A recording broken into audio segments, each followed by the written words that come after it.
est-ce que j'aimerais vous parler? Il m'en a parlé il y a à peu près 6 mois de cet enseignement, ce topo. Il m'a dit de quoi est-ce que tu aimerais parler? Et il se trouve que les 3 premières années du séminaire sont des années de philosophie, au terme desquelles on a un petit devoir à rendre, et devoir que j'avais fait sur l'amitié. Alors en philosophie, et l'amitié donc avec un regard anthropologique. Qu'est-ce que c'est que l'amitié pour l'homme? Qu'est-ce que ça peut nous dire que d'être ami pour un homme? Et en fait, plus profondément, il y avait quelque chose qui m'avait beaucoup intéressé dans ce que j'avais étudié sur l'amitié, c'est que l'amitié est quelque chose de propre à l'homme. C'est ce qu'on verra en fin de... J'annonce déjà la fin, comme ça on sait où on va. L'amitié est quelque chose de propre à l'homme, et elle témoigne de la dignité de la personne humaine. Comme c'est quelque chose de propre à l'homme, en fait, quand je suis aimé par quelqu'un, ça témoigne de ma dignité. Alors ça, je vais vous en parler un petit peu, c'était une des grandes découvertes que j'ai faites en étudiant le sujet. Je vais plus m'attarder sur comment est-ce que nous pourrions vivre l'amitié au sein de la paroisse, c'est ce qui avait été annoncé, je crois. Je vais d'abord reprendre, ça va être une première partie qui, j'espère, ne sera pas trop fastidieuse, assez philosophique. Donc je vais reprendre les fondements anthropologiques et je vais essayer de faire ça rapidement pour pas que ça rompe, pour pas que ça... Et pour ensuite, vite, vous parler de l'amitié dans un deuxième temps. Et dans un troisième temps, donner 3 mesures pratiques. Comment est-ce que nous pouvons vivre l'amitié dans la vie paroissiale? Tout d'abord, comme là encore j'annonce, comme ça on sait où on va. La paroisse qui est en marche vers un unique but. On est tous en marche vers un unique but, le bonheur. Et ultimement, le bonheur ultime, la béatitude, c'est Dieu. Deuxièmement, voir la paroisse comme une communauté d'amis.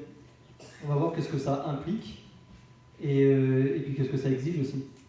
Et enfin, voir en quoi est-ce que, dont Pierre-Marie a un petit peu annoncé, en quoi est-ce que l'amitié est une forme de charité.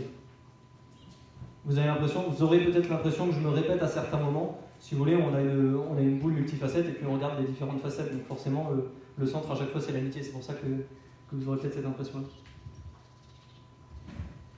Pourquoi parler de l'amitié au sein de la paroisse? C'est un terme qui peut être surprenant parce qu'il y a peut-être qu'on se dit il y a une antinomie. L'amitié elle est élective, on choisit ses amis a priori. Et à la paroisse, on ne choisit pas à côté de qui on est. Alors peut-être que ce soir vous avez choisi à côté de qui vous êtes, mais dans la vie paroissiale, on ne choisit pas à côté de qui on est.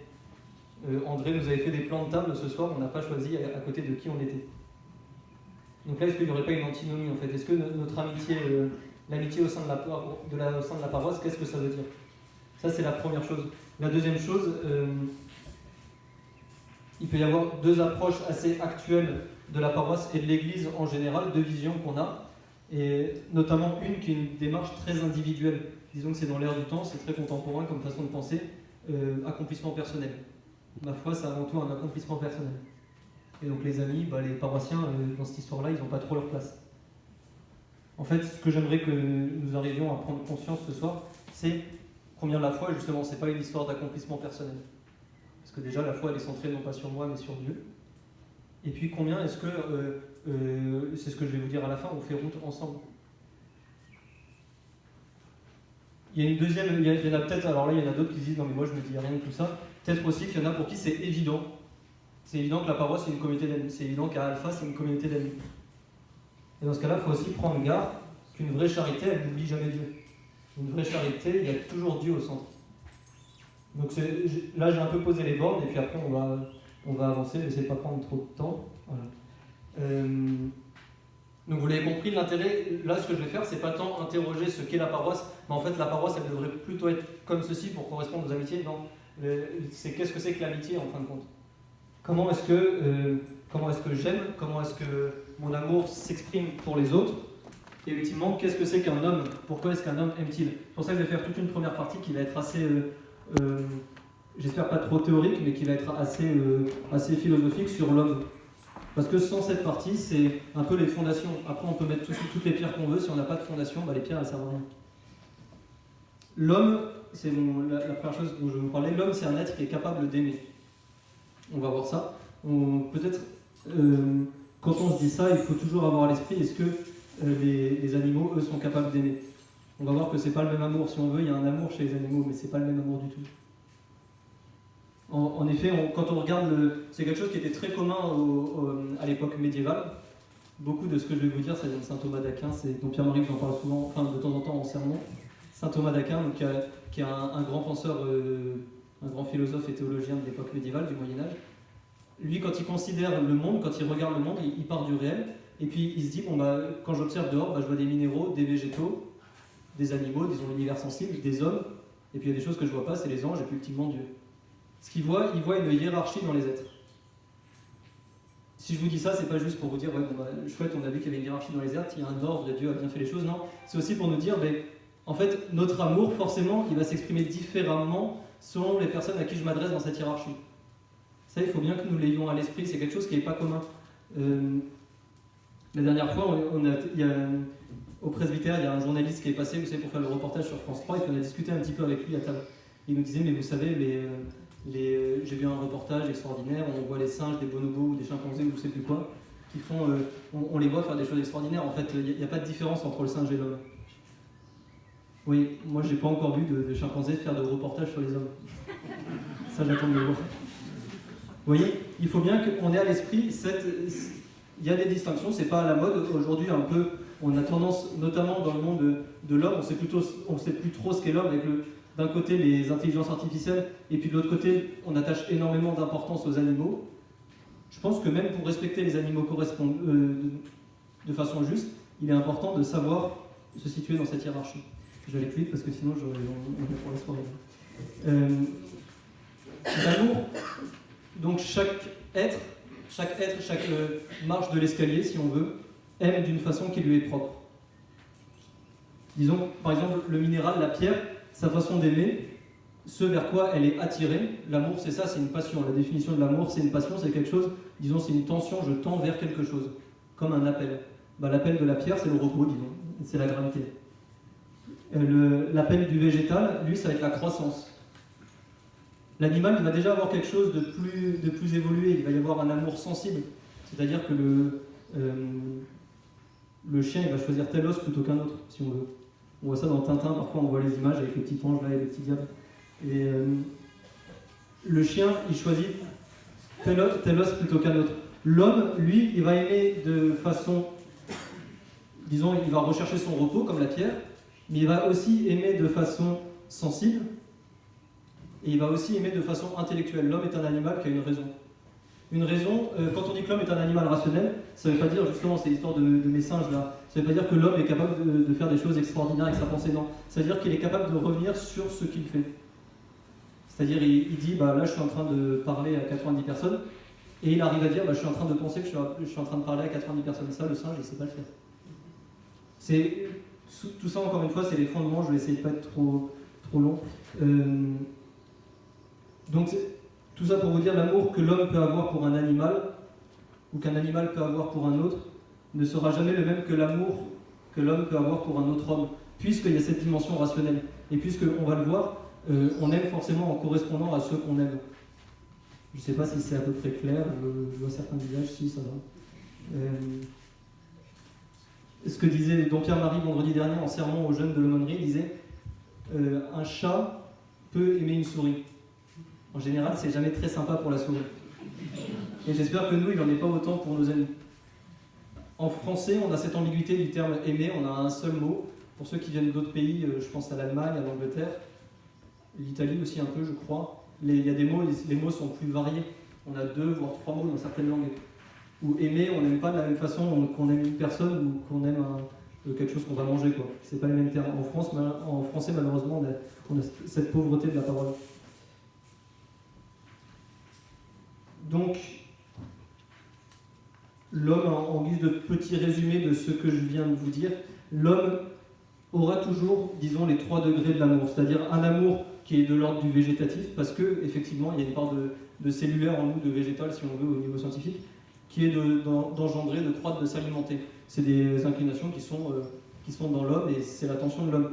Il y a un amour qui est sensitif, c'est-à-dire, l'homme, il recherche de quoi se nourrir, par exemple, pour croître. Et il y a un amour qui est rationnel, donc qui est plus évolué, qui fait appel aux 2 facultés de l'intelligence, de la raison, l'intelligence et la volonté. Et c'est là que va se nicher notre liberté. La liberté, c'est le fruit de l'intelligence et la volonté qui fait qu'on peut choisir tel ami. Ou dans le cadre d'une paroisse, que l'on peut accepter d'avoir tel paroissien, justement pour frère de paroisse, pour membre de la même communauté alpha. C'est ce dernier degré qui nous fait aimer d'un amour universel, c'est-à-dire que je peux aimer le bien en général. Encore une fois, je vais reprendre mon exemple des singes. Décidément, ce journaliste, s'il était là, j'ai jamais vu de singe non plus adhérer à une ONG. L'homme, il peut adhérer à une ONG, il peut désirer un bien qui soit général, un bien pour tout le monde. Il n'est pas juste dans bon, bah, j'aime telle personne ou telle chose, etc. Non, l'homme peut aimer le bien en général, si on veut.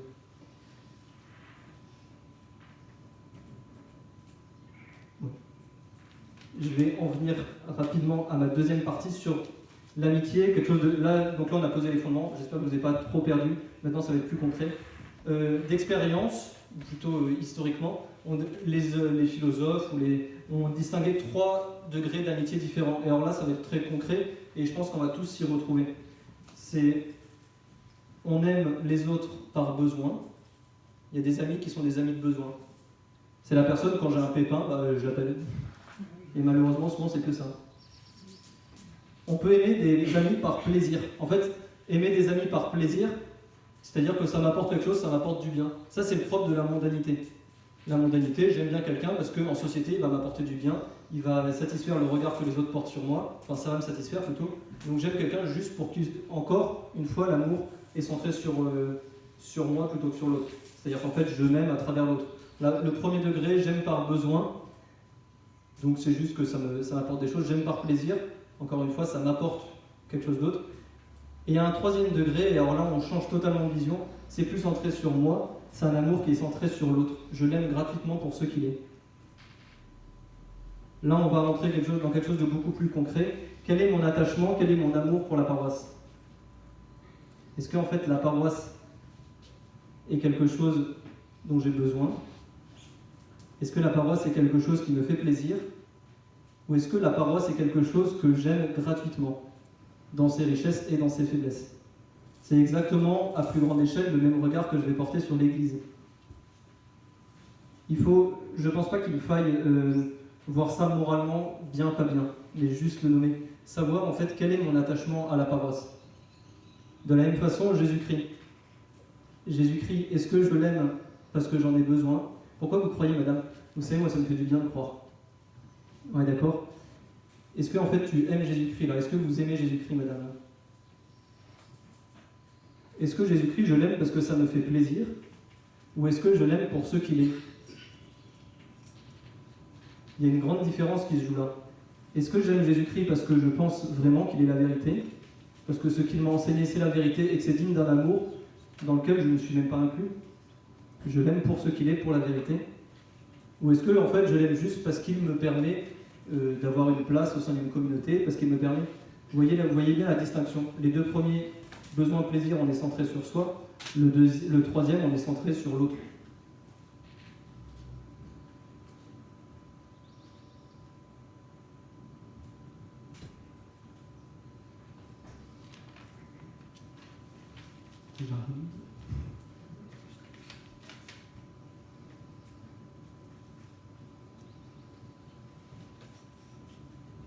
Donc, une des définitions qu'on peut se donner de l'amitié,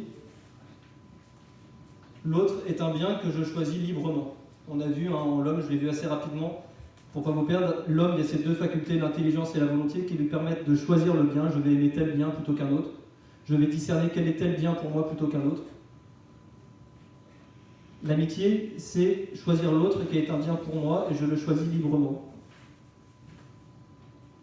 Par exemple, aller à la messe. Encore une fois, on va reprendre le même raisonnement. Pourquoi est-ce que je vais à la messe? Si je décline autant, c'est pour qu'on prenne conscience en fait que c'est quelque chose qui est ancré dans toutes nos vies.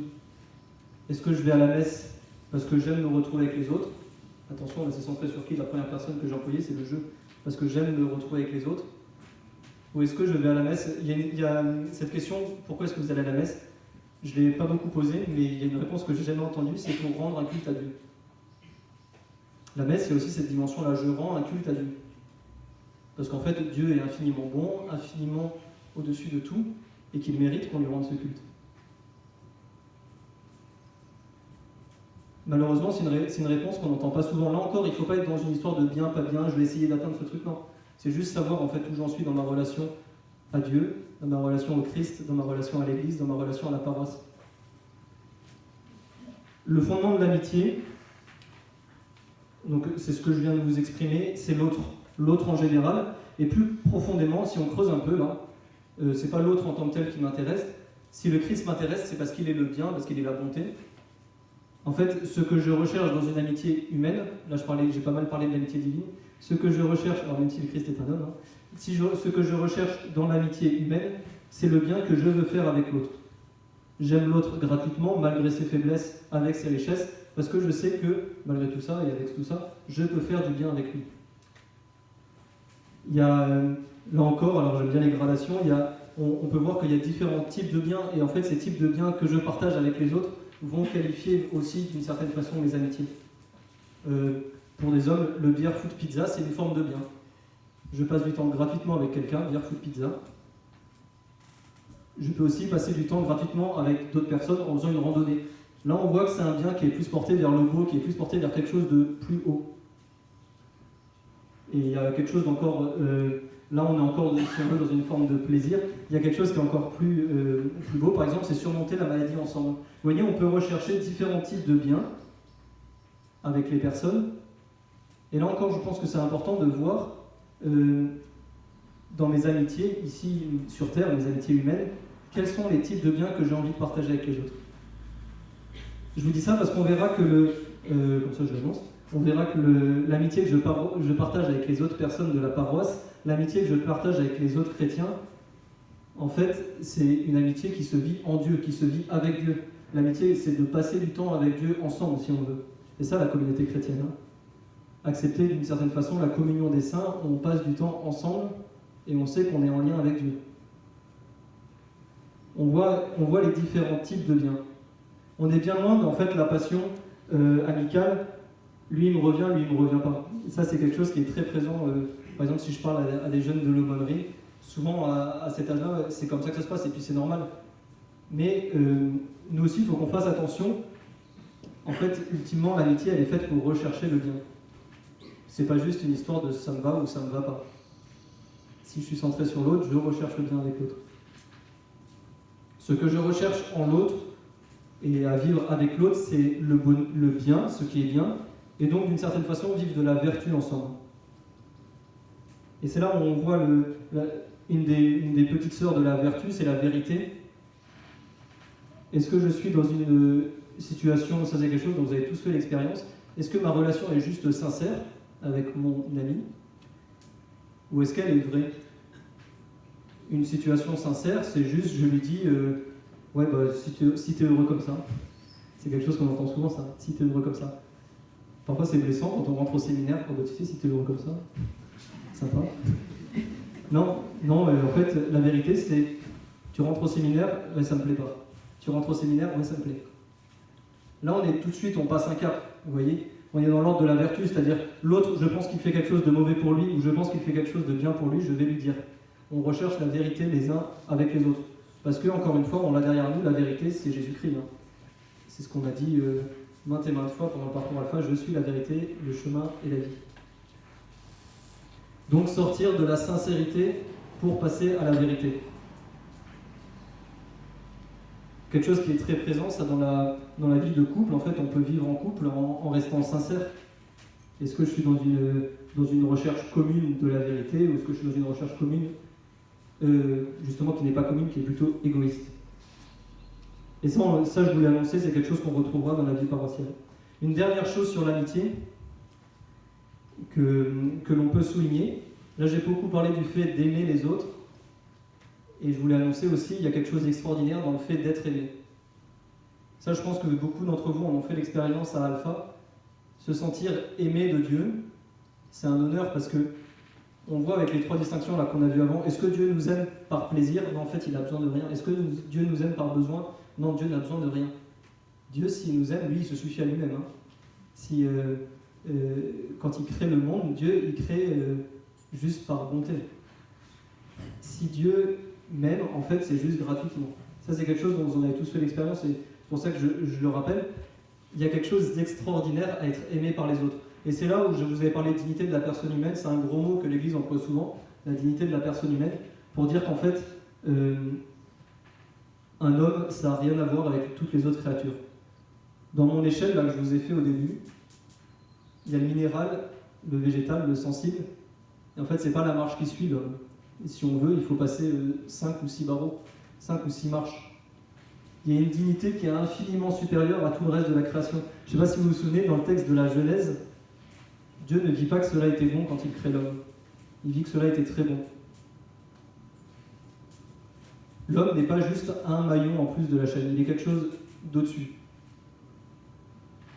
Cette dignité de la personne humaine, l'Église en a beaucoup parlé, par exemple, au XXe siècle, parce qu'on avait des petits soucis avec les hommes politiques, et donc pour modérer tout ça, on disait ouais, faites attention, parce que l'homme, il a une dignité, on ne peut pas faire n'importe quoi avec lui. En fait, je pense que, anthropologiquement, aujourd'hui, on a du mal à savoir qui est l'homme, qui est l'animal. On entend souvent, oui, mais l'homme n'est juste qu'un animal, ou alors, non, je vais faire une intelligence artificielle, ça va me donner un homme. Il y a quelque chose qu'on n'arrivera jamais à mettre soit en algorithme, soit à retrouver chez les animaux, c'est l'amour, tout simplement. Et c'est ça qui est extrêmement important. Quand je suis aimé, je prends conscience de la dignité que j'ai. Je prends conscience que je suis une personne humaine, et donc que je ne suis pas, c'est ce que je disais tout à l'heure, le 5e maillon, mais le 20e maillon de la chaîne. Et de même, quand j'aime quelqu'un, en fait, c'est ce message que je lui donne. Je pense que vous prenez conscience petit à petit, là, au fur et à mesure de ce que je vous dis, que l'amitié au sein de la paroisse, là, on n'est plus juste dans un copinage, on n'est plus juste dans passer du bon temps ensemble, ça en fait partie, et c'est nécessaire. Mais en fait, le fait de passer du bon temps ensemble à Alpha, le fait de prier ensemble, c'est quelque chose qui nous unit infiniment plus. On recherche le même bien.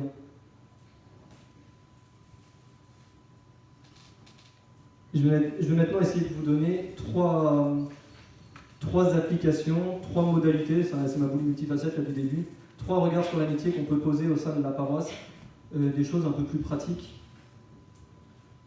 La première chose, prendre conscience que les chrétiens poursuivent un but commun, Dieu. Est-ce qu'on a conscience, c'est le propre de la communion des saints, est-ce qu'on a conscience de marcher ensemble vers Dieu? Ou est-ce qu'on marche chacun dans son coin vers Dieu? Des choses qui sont très simples. Est-ce que je prie parfois pour des paroissiens? Ceux que je connais et leur douleur m'affecte, et ceux que je ne connais pas et leur douleur ne m'affecte pas, mais je suis leur ami. Et mon amitié dépasse justement ce qui m'affecte. Ce qui m'affecte, c'est un premier pas, mais l'amitié va plus loin que ce qui m'affecte. Est-ce que ça, j'en ai conscience? Il y a quelque chose de très beau dans la philosophie grecque. Donc je vous ai dit tout à l'heure, il y a différents mots qui existent. En grec, il y a 3 mots principalement. Il y a le mot de l'éros, qui a donné l'érotisme en français. Il y a le mot philia, qui a donné la filiation, si on veut. Puis il y a le mot agapé. Agapé, il est réservé aux chrétiens parce que c'est saint Paul qui l'a introduit. Et après, souvent, on a tendance à dénigrer les 2 autres. Il y a quelque chose, quand on va voir les auteurs grecs qui les utilisaient, donc Platon utilisait beaucoup Eros, et Aristote utilisait beaucoup Philia. Ces 3 mots, en fait, ils disent qu'il y a quelque chose de divin. Platon dit que dans l'amour d'Eros, donc il développe des choses qui sont discutables, d'autres qui le sont moins, l'union des personnes entre elles, etc., il y a quelque chose de divin. Et c'est vrai, hein, dans l'union des personnes entre elles, il y a quelque chose de divin. Quand Aristote parle de Philia, également, il y a quelque chose de divin. Et l'agapé, évidemment, comme c'est un amour qui est inventé par les chrétiens pour dire l'amour de charité, l'amour que j'ai pour les autres et pour Dieu, forcément, il y a quelque chose de divin. Si je vous dis ça, c'est pour vous dire qu'en fait, l'amour qu'on vit les uns avec les autres est toujours, quelque part, une recherche de quelque chose de plus qu'humain. Que ce soit pour des auteurs chrétiens, comme saint Paul qui a utilisé agapé, ou pour des auteurs païens, entre guillemets, comme Platon et Aristote. Il y a toujours eu dans l'histoire de la pensée des hommes quelque chose de divin dans l'amour. Donc la première chose, est-ce que j'ai conscience que je poursuis avec les frères de paroisse, avec les amis du groupe Alpha, un bien commun, un but commun qui est Dieu, et que cela m'unit intimement. On avait vu les différents les différents buts qu'on peut se donner, le barefoot pizza, la randonnée, supporter quelqu'un de malade et puis poursuivre Dieu ultimement. Enfin, chercher Dieu. Un moyen très simple, le vivre dans la communion des saints par la prière. La prière pour ceux dont le malheur m'affecte et puis la prière pour ceux dont le malheur ne m'affecte pas aussi. L'action de grâce pour ceux dont le bonheur m'affecte et puis l'action de grâce pour ceux dont le bonheur ne m'affecte pas. Deuxièmement, et c'est quelque chose, je pense que les chrétiens ont beaucoup à travailler, enfin je crois, de ce que j'ai entendu surtout, prendre conscience que la paroisse, que l'Église est une communauté. Il y a, encore une fois, là je vais reprendre des références philosophiques. Aristote, quand il parle de son amour, là, il nous dit en fait, ce qui est bien avec l'amour, ce qui est bien avec l'amitié, c'est que c'est le fondement de la société. Pour Jean-Jacques Rousseau, alors nous c'est pour ça qu'on a un peu du mal avec ça, parce que nous on est tous héritiers des Lumières depuis. Jean-Jacques Rousseau dit non, en fait la société elle arrive par nécessité, c'est-à-dire que les hommes ils vivent entre eux parce qu'ils ont bien besoin. Non, en fait c'est l'amour qui est au fondement de la société. Vivre de cette charité entre nous, c'est ça qui est le ciment qui va unir la paroisse. Ça n'est pas, on peut faire quantité d'activités, on peut faire quantité de choses, s'il n'y a pas la charité, ça n'est rien, ça ne vaut rien. Le seul ciment qui nous unit, c'est l'amour, c'est la charité, l'amour de charité. Parce que l'amour est le fondement de la société et que la paroisse est une forme de société. Je pense que vous entendez tous. Des moyens très simples de le vivre, comment est-ce que je vis de cette unité, de cette communauté, par exemple dans la liturgie? Comment est-ce que je suis capable d'adopter les mêmes gestes que tout le monde? Comment est-ce que je suis capable de me mettre à côté de quelqu'un?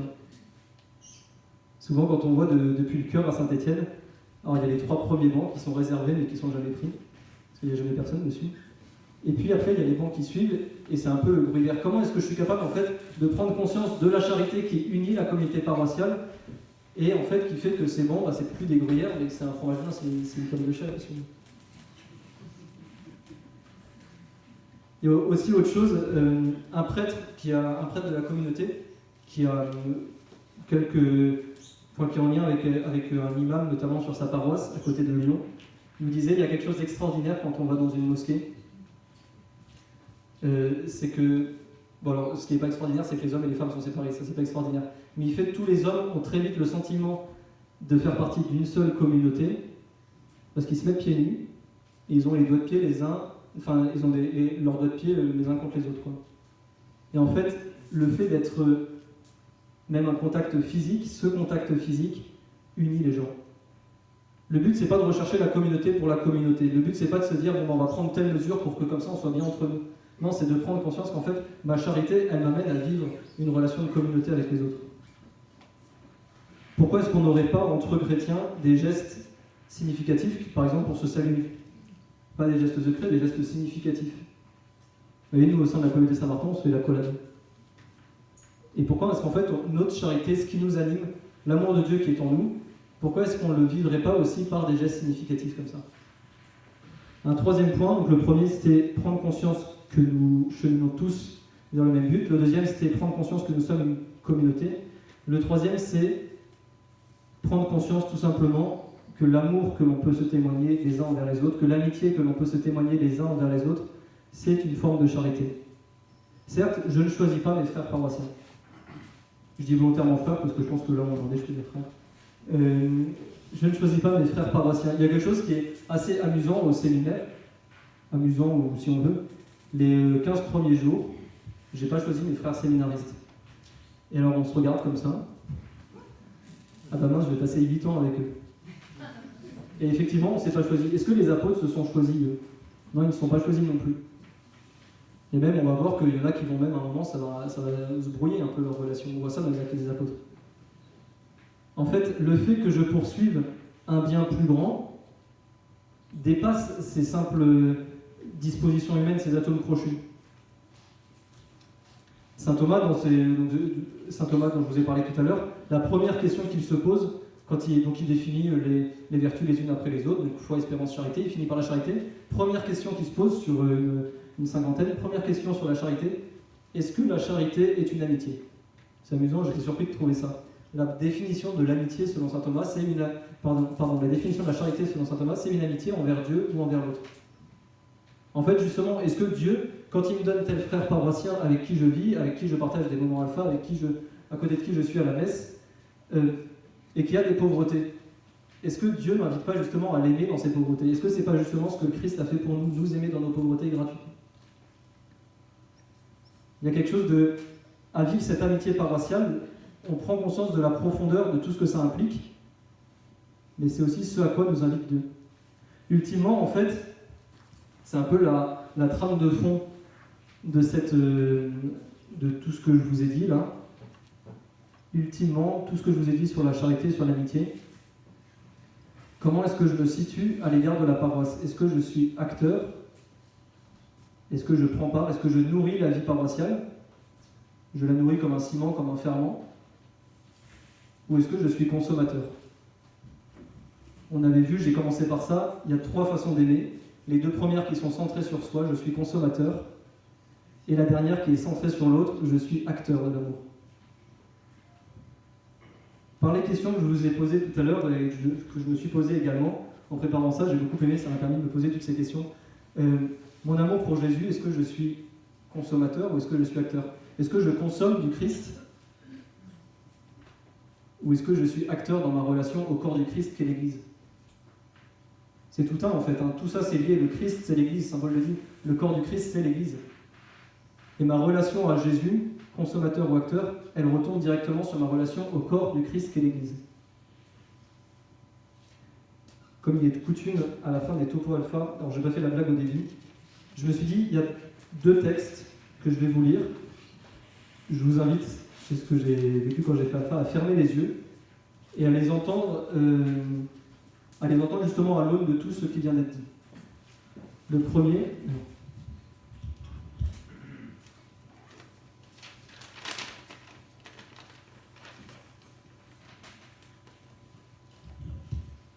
voilà. Le premier il est tiré de l'Évangile selon saint Jean, au chapitre 15e. Mon commandement, le voici. Aimez-vous les uns les autres comme je vous ai aimé. Il n'y a pas de plus grand amour que de donner sa vie pour ceux qu'on aime. Vous êtes mes amis si vous faites ce que je vous commande. Je ne vous appelle plus serviteur, car le serviteur ne sait pas ce que fait son maître. Je vous appelle mes amis, car tout ce que j'ai entendu de mon Père, je vous l'ai fait connaître. Le deuxième texte que je vous ai choisi, c'est un texte qui vous est bien connu, mais peut-être que vous allez l'entendre à frais nouveau. Il est tiré de la première épître aux Corinthiens. J'aurais beau parler toutes les langues des hommes et des anges, si je n'ai pas la charité, s'il me manque l'amour, je ne suis qu'un cuivre qui résonne, une cymbale retentissante. J'aurais beau être prophète, avoir toute la science des mystères et toute la connaissance de Dieu, j'aurais beau avoir toute la foi jusqu'à transporter les montagnes, s'il me manque la charité, je ne suis rien. J'aurais beau distribuer toute ma fortune aux affamés, j'aurais beau me faire brûler vif, s'il me manque la charité, cela ne me sert à rien. La charité prend patience, la charité rend service, la charité ne jalouse pas, elle ne se vante pas, ne se gonfle pas d'orgueil. Elle ne fait rien d'inconvenant, elle ne cherche pas son intérêt, elle ne s'emporte pas, elle n'entretient pas de rancune. Elle ne se réjouit pas de ce qui est injuste, mais elle trouve sa joie dans ce qui est vrai. Elle supporte tout, elle fait confiance en tout, elle espère tout, elle endure tout. La charité ne passera jamais. Les prophéties seront dépassées, le don des langues cessera, la connaissance actuelle sera dépassée. En effet, notre connaissance est partielle, nos prophéties sont partielles. Quand viendra l'achèvement, ce qui est partiel sera dépassé. Quand j'étais petit enfant, je parlais comme un enfant, je pensais comme un enfant, je raisonnais comme un enfant. Maintenant que je suis un homme, j'ai dépassé ce qui était propre à l'enfant. Nous voyons actuellement de manière confuse comme dans un miroir. Ce jour-là, nous verrons face à face. Actuellement, ma connaissance est partielle. Ce jour-là, je connaîtrai parfaitement comme j'ai été connu. Ce qui demeure aujourd'hui, c'est la foi, l'espérance et la charité. Mais la plus grande des trois, c'est la charité. Je vous remercie.